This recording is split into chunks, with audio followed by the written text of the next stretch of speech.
عزیز ساتھیوں اور پیاری بہنوں، السلام علیکم ورحمۃ اللہ وبرکاتہ۔ امام ابن الجوزی رحمہ اللہ کی کتاب احکام النساء کو سامنے رکھ کر کے اور خصوصاً اس میں مذکور مسائل کا جو سلسلہ آپ لوگوں کے سامنے چل رہا ہے، آج جیسا کہ آپ لوگوں نے سنا اس کی 7ویں مجلس ہے۔ پچھلی مجلس میں نماز با جماعت، عورتوں کی امامت کا حکم اور کئی ایک مسئلے ایسے آئے ہیں جو آپ لوگوں نے سنا ہے۔ آج کی مجلس میں نماز ہی سے متعلق کچھ مسائل ہیں، اور یہ بات واضح کر دیں کہ اس سے تعلق رکھنے والے بعض مسائل اگر آپ نہ کہیں تو بہت سی توجیحات ہماری بہنوں کے لیے امام الجوزی رحمہ اللہ نے رکھی ہے اس مناسبت سے، اس لیے وہ آج کے درس کا وہ زیادہ حصہ وہی رہے گا کہ اس میں زیادہ تر توجیحات ہیں۔ آج کی پہلی چیز یہ ہے کہ نماز کن چیزوں سے باطل ہو جاتی ہے۔ ان میں بعض چیزیں ہیں جو بہت اہم ہیں، اور یہ بھی ہے کہ ہاں نماز کی حالت میں جائز اور ناجائز یا مکروہ کام کیا ہیں، ان سے متعلق بھی کچھ گفتگو ہے۔ امام الجوزی رحمہ اللہ نے کچھ مسائل ذکر کیے ہیں کہ نماز کیسے باطل ہو جاتی ہے اور نماز کی حالت میں کیا کیا چیزیں معاف ہیں۔ پہلی چیز یہ ہے کہ امام الجوزی رحمہ اللہ نے کہا کہ جس نے نماز کی کوئی شرط چھوڑ دی، اس سے پہلے آ چکا ہے کہ نماز کے شرائط اور نماز کے فرائض، نماز کے واجبات، نماز کی کوئی شرط چھوڑ دی، یعنی جیسے وضو نہیں کیا، جیسے قبلہ رخ نہیں ہوا، جیسے اس کے کپڑے صاف نہیں تھے، جیسے اس سے استنجا نہیں کیا، یعنی یہ جو نماز کی شرائط کے میں مذکور ہیں، تو کوئی شرط چھوڑ دی یا کسی رکن کو چھوڑ دیا۔ نماز کے جو ارکان ہیں جیسے قیام ہے، قعود ہے، سجدہ ہیں، رکوع ہے، سورہ فاتحہ کی قراءت ہے، پہلے تشہد اور اس کے لیے دوسرے تشہد کے لیے بیٹھنا ہے، یعنی یہ جو نماز کے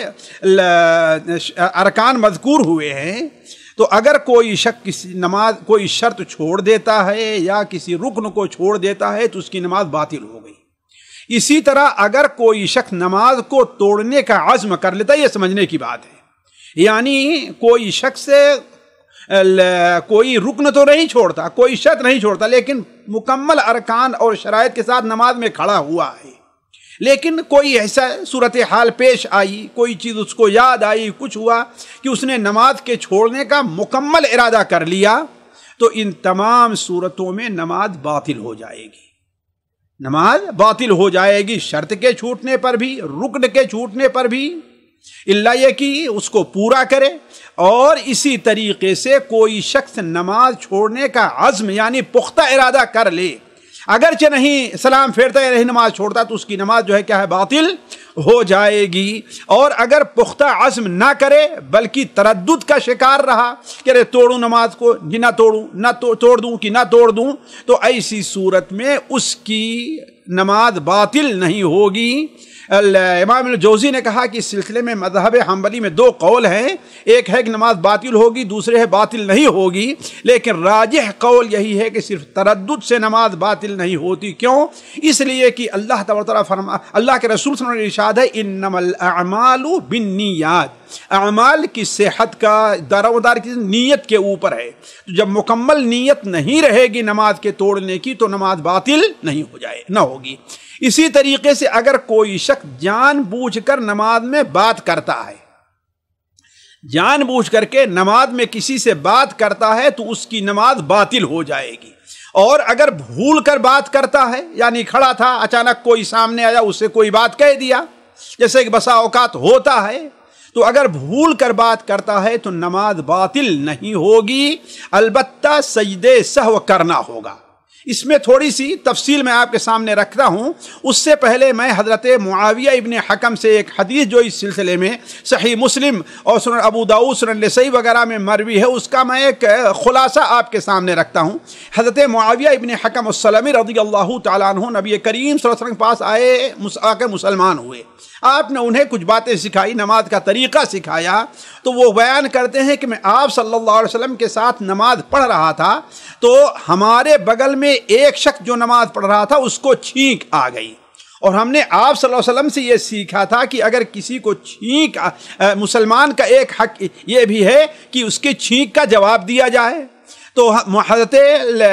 معاویہ ابن حکم کہتے ہیں ہم نے کہہ دیا یرحمک اللہ. اس کا معنی یہ ہے کہ اس شخص نے جس کو چھینک آئی تھی اس نے الحمدللہ کہا. اور یہ مسئلہ سمجھ لینا چاہیے کہ نماز کی حالت میں اگر چھینک آئے تو الحمدللہ کہنے سے نماز باطل نہیں ہوتی، اس لیے کہ اللہ کا ذکر ہے، یہ انسانی کلام نہیں ہے. اور لیکن یہ ہے کہ زور سے نہیں کہے گا بلکہ آہستہ سے الحمدللہ، یعنی ایسے ہو کہ خود سنے اور کوئی دوسرا اس کو نہ سن پائے. تو کہا اس نے ایسے آہستہ سے کہا تو شاید سن لیا حضرت معاویہ ابن حکم نے، تو انہوں نے کہہ دیا یرحمک اللہ. ان کا یرحمک اللہ کہنا تھا کہ صحابہ کرام کو یہ چیز بہت بری لگی، یعنی اچھی نہیں لگی کہ نماز کے خلاف کوئی چیز ہے، تو اسے غور سے ایسے آنکھوں سے دیکھنے لگے. تو انہوں نے کہا تمہارا برا ہو، تم ہمیں ایسا کیوں دیکھ رہے ہو؟ ہم نے تو اللہ کے رسول صلی اللہ علیہ وسلم سے سنا ہے. جب میرا یہ کہنا ہوا تو لوگ اپنے رانوں پر ہاتھ باندھنے لگے، مارنے لگے کہ خاموش ہو جاؤ. جانتے میں خاموش ہو گیا. جب میں دیکھا کہ مجھے خاموش کرنے میں خاموش ہو گیا. جب آپ صلی اللہ علیہ وسلم نماز سے فارغ ہوئے تو حضرت معاویہ ابن حکم کہتے ہیں میرے ماں باپ آپ پر قربان ہوں، اس سے پہلے نہ اس کے بعد ہم نے نبی صلی اللہ علیہ وسلم سے بہتر معلم اور مدرس اور تعلیم اور تربیت کرنے والا نہیں پایا. اللہ کی قسم نہ آپ نے مجھے جھڑکا ہے، نہ آپ نے مجھے مارا ہے، نہ آپ مجھے کچھ برا بھلا کہے، بلکہ آپ نے صرف یہ بیان فرمایا کہ ان هذه الصلاة لا يصلح فيها شيء من كلام الناس انما هو التسبيح والتكبير وقراءة القرآن. یہ نماز ہے، نماز میں لوگوں کی جو گفتگو آپس کی باتیں ہوتی ہے اس کی کوئی گنجائش نہیں ہے. نماز صرف تسبیح کا نام، تکبیر کا نام اور قرآن مجید کی تلاوت کا نام ہے. اس حدیث کو سامنے رکھ کر کے میں آپ کے سامنے چند مسائل رکھتا ہوں جو ہمارے بھائی اور بہنوں دونوں کی ضرورت پڑ سکتی ہے. پہلی چیز یہ ہے کہ کلام، بات اگر انسان انجانے میں اور بھول کر کے کر دے، یعنی وہ جانتا نہیں تھا کہ نماز میں بات نہیں کرنی، جیسے معاویہ ابن حکم کو نہیں معلوم تھا، اگر اسے معلوم نہیں تھا کہ ہاں نماز میں بات نہیں کرنی چاہیے، اس نے بات کر دی کوئی، یا اس سے بھول ہو جائے، وہ کھڑا نماز پڑھ رہا تھا لیکن کسی خیال میں وہ گم تھا کہ سامنے کوئی آیا، ایسا ہوا کہ اس نے وہ بات کر دی، تو ان دونوں صورتوں میں نماز باطل نہیں ہوگی اور نہ بندے پر کوئی گناہ ہوگا. جیسا کہتے معاویہ ابن حکم کی رضی اللہ تعالیٰ عنہ کی حدیث سے یہ بات ثابت ہو رہی ہے. البتہ اگر بھولے سے کلام کیا ہے، یعنی بھول کر کے بات کر دی ہے، تو اس پر سجدے سہو کرنا چاہیے. بہت سے علماء کا، امام ابن تیمیہ رحمہ اللہ وغیرہ کا یہی مسلک ہے، اور اللہ کے رسول صلی اللہ علیہ وسلم کی اس حدیث سے استدلال کیا ہے جو سنن ابو داؤد میں، مسند احمد وغیرہ میں حضرت ثوبان رضی اللہ تعالی عنہ سے مروی ہے کہ آپ صلی اللہ علیہ وسلم نے ارشاد فرمایا لِكُلِّ سَهْوٍ سَجْدَتَانِ، ہر بھول کے لیے صرف 2 سجدے کافی ہیں. تو بھول کر کے گویا اس نے جب بات کر لیا تو اب اس کے لیے اسے چاہیے کہ 2 سجدے کرے. دوسری صورت یہ ہے کہ نماز میں بات کر رہا ہے اور وہ بات جو کر رہا ہے نماز کی مصلحت کے پیش نظر ہے، نماز کی مصلحت کے پیش نظر ہے، تو اس پر کوئی گناہ نہیں اور نہ ہی سجدے سہو واجب ہوگا. بلکہ کبھی کبھار آپ جانتے ہیں کہ ایسا کرنا انسان کے لیے ضروری ہو جائے گا.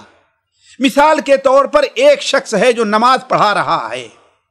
نماز اس نے 4 رکعت نماز کو 2 رکعت پر یا 3 رکعت پر اس نے سلام پھیر دیا اور وہ متوجہ ہو گیا لوگوں کی طرف. لوگوں نے سبحان اللہ کہنا چاہیے کہ سبحان اللہ کسی نے نہیں کہا، یا سبحان اللہ کہا لیکن وہ متنبہ نہیں ہوا، جیسا کہ بعض وقت ایسے حالات پیش آتے ہیں. تو ایسی صورت میں اگر انسان اس سے کچھ کہتا ہے تو نماز میں کوئی خلل نہیں ہے. اسی طریقے سے کوئی شخص نماز پڑھا رہا ہے، اس سے کوئی غلطی ہو گئی لیکن وہ سمجھ نہیں پا رہا ہے کون سی غلطی ہوئی ہے، کس بات پر ہمیں لوگ سبحان اللہ کہہ رہے ہیں، کون سی غلطی ہوئی ہے. اب مثال کے طور پر کوئی شخص 3ری رکعت میں اٹھے اور آواز سے قرات کرنا شروع کر دے، لوگ سبحان اللہ کہہ رہے لیکن سمجھ نہیں رہا ہے، تو کہا جاتا ہے کہ کہہ دے کہ ہاں بھائی یہ تیسری رکعت ہے جس میں قرات نہیں ہے۔ تو علی کل حال ایسے بہت سے ضرورت پیش آتی ہے، اور ہر انسان اگر سوچے تو اس کے ساتھ ایسے حالات پیش آئے کہ بسا اوقات وہ کیا غلطی کر رہا ہے اس سے اس کی وہ سمجھ نہیں آتی اور سبحان اللہ کہا جا رہا ہے۔ تو ایسی صورت میں اگر نماز کی مصلحت کے پیش نظر بات کرتا ہے تو راجح قول یہی ہے کہ ایسا کرنا جائز ہوگا، جیسا کہ صحیح بخاری اور مسلم حدیث ابو ہریرہ کی وہ روایت بڑی مشہور ہے کہ اللہ کے رسول صلی اللہ علیہ وسلم نے ایک بار ظہر کی یا عصر کی نماز 2 رکعت پڑھائی اور کھمبے سے ٹیک لگا کر کے آپ کھڑے ہو گئے، تو تمام صحابہ کرام پریشان تھے کہ آخر نماز کم ہو گئی ہے یا آپ صلی اللہ علیہ وسلم بھول گئے ہیں، کسی کو کچھ پتہ نہیں۔ تو ایک صحابی نے کہا اے اللہ کے رسول صلی اللہ علیہ وسلم، جن کو ذوالیدین کہا جاتا تھا، اقصرت الصلاۃ ام نسیت، کیا نماز کم کر دی گئی ہے یا آپ بھول گئے ہیں؟ آپ نے فرمایا نہ نماز کم کی گئی ہے نہ میں بھولا ہوں۔ تو کہا نہیں اے اللہ کے رسول آپ بھول گئے ہیں۔ تو آپ صلی اللہ علیہ وسلم نے لوگوں سے کہا کیا ذوالیدین سچ کہہ رہے ہیں؟ لوگوں نے تائید کی تو آپ صلی اللہ علیہ وسلم قبلہ رخ پھر دوبارہ ہوئے اور آپ صلی اللہ علیہ وسلم نے 2 رکعت نماز پڑھائی، پھر اس کے بعد آپ نے سلام پھیرا اور پھر اس کے بعد آپ نے 2 بار سجدے سہو کیا۔ تو معلوم یہ ہوا کہ اگر کلام جو کیا جا رہا ہے وہ نماز کی مصلحت کے پیش نظر ہے تو ایسے کلام سے نماز باطل ہوگی، نہ کوئی گناہ ہوگا۔ تیسری صورت یہ ہے کہ اگر کوئی انسان جان بوجھ کر کے نماز میں بات کرتا ہے، بھولا بھی نہیں ہے، انجان بھی نہیں ہے،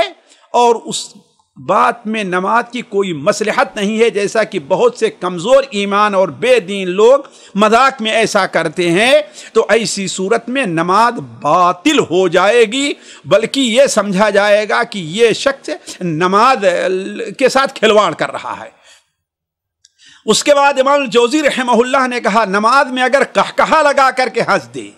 یا آواز سے ایسا رو دے اور کھنکھارے ایسا کہ جس سے 2 حرف ظاہر ہو جائیں تو اس سے نماز باطل ہو جائے گی۔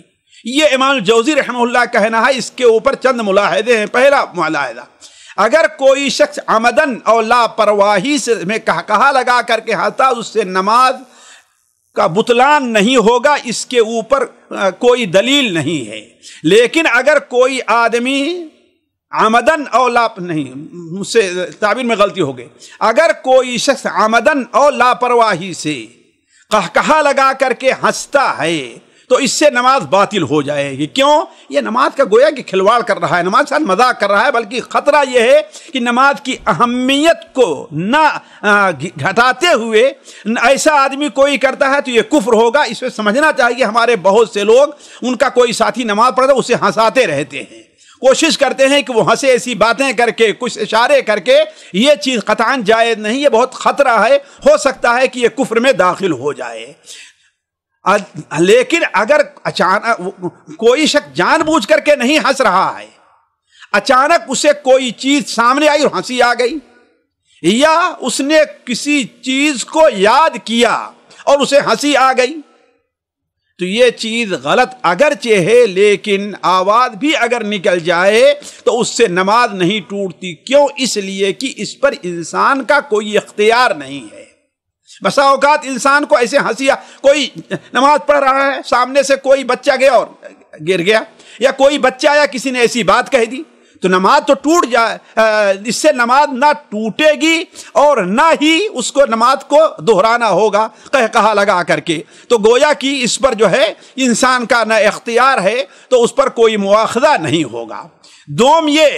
دوسری بات، رونے سے، خواہ یہ رونا اللہ کے لیے ہو یا کسی اور وجہ سے ہے، اسی طرح کھنکھارنے سے نماز ٹوٹنے پر کوئی دلیل نہیں ہے۔ شیخ ابن عثیمین نے شرح الممتع میں بڑے واضح طور بیان فرمایا ہے کہ اس پر کوئی دلیل نہیں، لہذا اس سے نماز نہیں ٹوٹتا۔ جہاں تک رونے کا تعلق ہے، اس لیے نماز باطل نہیں ہوگی کہ اس پر انسان کا کوئی اختیار نہیں۔ جب اختیار نہیں تو نماز نہیں ٹوٹنی چاہیے۔ اور کھنکھارنے کا جہاں تعلق ہے تو اولاً تو یہ ہے کہ بسا اوقات انسان کو کھنکھارنے کی ضرورت پڑ سکتی ہے نماز کی حالت میں، مجبوری ہوتی ہے۔ دوسری چیز یہ ہے کہ اگر کھنکھارنے سے ایک دو الفاظ زبان حرف نکلتے بھی، الفاظ نہیں بلکہ حرف نکلتے بھی ہیں، تو عرف میں اور لغت میں اسے کلام نہیں کہا جائے، کہا اس نے بات کی ہے۔ تیسری چیز یہ ہے کہ بعض حدیثوں سے کھنکھارنے کا ذکر ملتا ہے، اگرچہ وہ حدیثیں ضعیف ہیں، لیکن علماء نے اس سے استدلال کیا ہے، کیوں؟ اصل کے اوپر وہ مبنی ہے۔ جیسے حضرت علی رضی اللہ عنہ کی روایت جو سنن نسائی میں، سنن ماجہ میں، مسند احمد میں ہے کہ اللہ کے رسول صلی اللہ علیہ وسلم کے پاس میں 2 وقت میں جایا کرتا تھا، میں پہنچا، اگر آپ نماز پڑھتے تو آپ کھنکھار دیا کرتے، نماز پڑھتے ہو تو آپ کھنکھار دیا کرتے تھے، تو میں واپس آ جایا کرتا تھا۔ اس کے بعد امام جوزی نے نماز کے باطل ہونے سے متعلق ایک بات لکھی کہ ہر وہ کام، یہ چیز بہت اہم ہے اور ہمارے لوگوں کے سمجھنے کی ہے، ہر وہ عمل جو عادتاً زیادہ سمجھا جائے، یعنی نماز کی حالت میں کوئی ایسا کام کرتا ہے جو عادتاً زیادہ سمجھا جائے، وہ کس طریقے سے کہ دیکھنے والا سمجھے کہ یہ نماز نہیں پڑھ رہا ہے، دیکھنے والا یہ سمجھے کہ آدمی نماز نہیں پڑھ رہا ہے اور اس کی کوئی ضرورت بھی نہیں ہے، تو اس سے نماز ٹوٹ جائے گی۔ اب مثال کے طور پر ایک شخص نماز پڑھ رہا ہے اور ایک بچہ کھیل رہا ہے، اس کو اٹھا کے کھلانا شروع کر دیا، بھول نہیں گیا، نہ اس کی کوئی ضرورت ہے، کوئی عورت نماز پڑھ رہی ہے، ایک مثال دے رہا ہوں۔ یا اسی طریقے سے کوئی شخص نماز پڑھ رہا ہے اور اس نے یہ دیکھا کہ سامنے کوئی چیز پڑی ہوئی ہے، جاتا ہے اس کو درست کر کے پھر آتا ہے، جیسے مائکروفون ہے، دیکھا کہ ٹیڑھا ہے، جاتا ہے اور اس کو سیدھا کر کے آتا ہے، تو یہ نماز کے لیے کوئی اس کی ضرورت نہیں ہے۔ یہ نماز کے مخالف کام ہونے کے ساتھ ساتھ حرکات بھی زیادہ ہیں، لہذا ایسی حالت میں نماز ٹوٹ جائے گی۔ تو کہنے کا مطلب یہ ہے کہ یہ مسئلہ بہت اہم ہے کہ ہر وہ کام جو نماز کی مصلحت کے پیش نظر نہیں ہے اور ویسا کوئی عمل اللہ کے رسول سے ثابت بھی نہیں ہے اور دیکھنے والا یہ سمجھے کہ یہ کام کرنے والا نماز نہیں پڑھ رہا ہے، تو ایسی صورت میں نماز باطل ہو جائے گی، ورنہ نماز باطل نہیں ہوگی۔ میں یہاں پر چند مثالیں اپنی بہنوں اور بھائیوں کے لیے خصوصاً دیتا ہوں۔ دیکھیے، پہلی بات ہے، ایک بچے والی عورت ہے، ایک بچے والی عورت ہے۔ بسا اوقات بچے ہوتے ہیں کہ بیمار ہیں، انہیں کوئی پریشانی ہے بچے کو، یا بعض بچے چڑچڑے ہوا کرتے ہیں، وہ ہمیشہ گود ہی چاہتے ہیں۔ ہماری بہت سی بہنیں ہوتا کیا ہے کہ اس کی وجہ سے بچے تاکہ روئے نہیں اپنی نماز میں تاخیر کر دیتی ہیں، یا بسا اوقات وقت نکل جاتا ہے نماز نہیں پڑھتی، اس لیے کہ بسا اوقات بعض بچے بڑے چٹھے بہت رویا کرتے ہیں، اور یہ ایسا واقع ہے۔ اور کوئی دوسرا ہوتا بھی نہیں ایک بچے کو پکڑے، تو ایسی صورت میں کیا کرنا چاہیے؟ اگر بچہ بیمار ہے، بہت رو رہا ہے اور ہر دم گود ہی چاہتا ہے،